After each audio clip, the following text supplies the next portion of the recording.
We're on day 14. It is the last day of the honeymoon period of anything, right? So tomorrow, that's when the challenge starts. But I wanted to mention a few things, especially things like this. Sugar-free carbonated drinks or diet soda if you're American. These things are really, really helpful for someone who likes something sweet but doesn't want to have excessive amount of calories, especially if you're wanting to lose weight or body fat.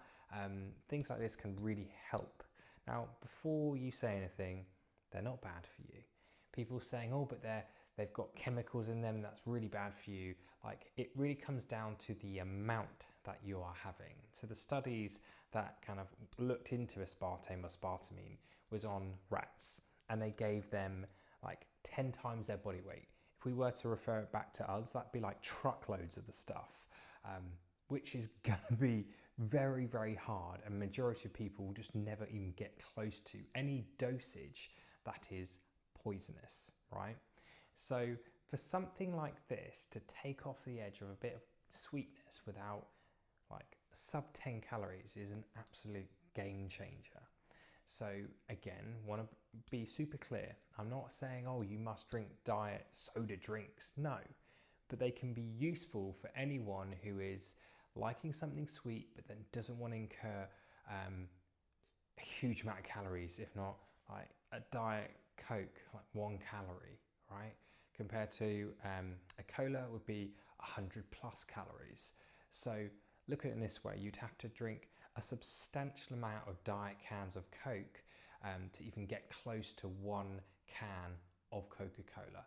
That's what I'm kind of really looking at here. What are the simple swaps that you can do to avoid consuming excessive calories that could, if this was a load of sugar, it's really palatable. I could drink loads of them and actually incur a lot of calories, whereas I know this ain't like sub 10 calories. I don't even think about it, right? So I just wanted to make that clear. Like, these are not bad. They can be very useful, but I'm not saying, oh, you must have them. Absolutely not. But they can be useful for anyone who struggles with having a sweet tooth. Also, another thing as well, like, I don't know about you, sometimes I just like chewing gum. Like, sometimes it's out of habit, like, oh, I want to have some food. All right, just chew some gum, see if that helps. Again, little tweaks here. I'm not saying that's going to cure your hunger, absolutely not. But it could be out of boredom, of you just wanting to chew something.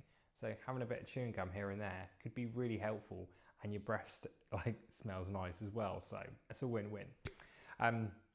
Okay, so 2 weeks in, I'm feeling good. I know that I'm in a deficit for sure, and I'm really looking forward to what a kind of a performance phase looks like. I have got 2 competitions that are coming up on the 11th and the 18th of October. So 2 days before that, I am going to be doing back to maintenance and even potentially doing a little bit of carb loading. So my weight will fluctuate. But I also wanted to kind of give you an insight of how quickly it would drop as well. So that'd be pretty kind of cool. And I think it's just, I say, a coincidence that it's in this challenge. It just has fallen down that way. And I wanted to make this a bit more like fluid. Like, I'm not being so rigid with these 6 weeks. It's, well, what have I got in front of me? How am I going to manage it? And then I'm going to go from there. And that's what life should be, because I think a lot of people think you have to be this kind of clean eating person that must stick to a regime, and it's like, no, you don't.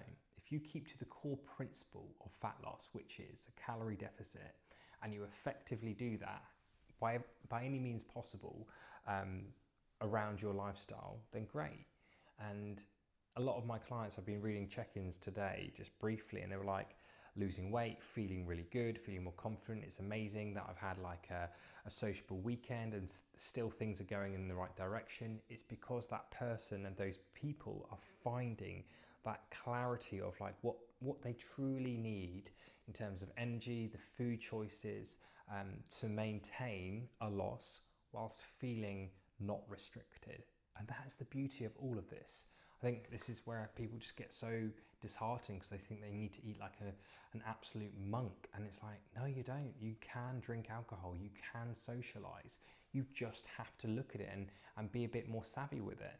and be adaptive and be a bit more kind of flexible on the week to make sure that it can accommodate for the weekend. It's all about a budget. If you think of it in that way, you've got X amount of budget of money you can spend per week to still achieve the result that you want, i.e. fat loss.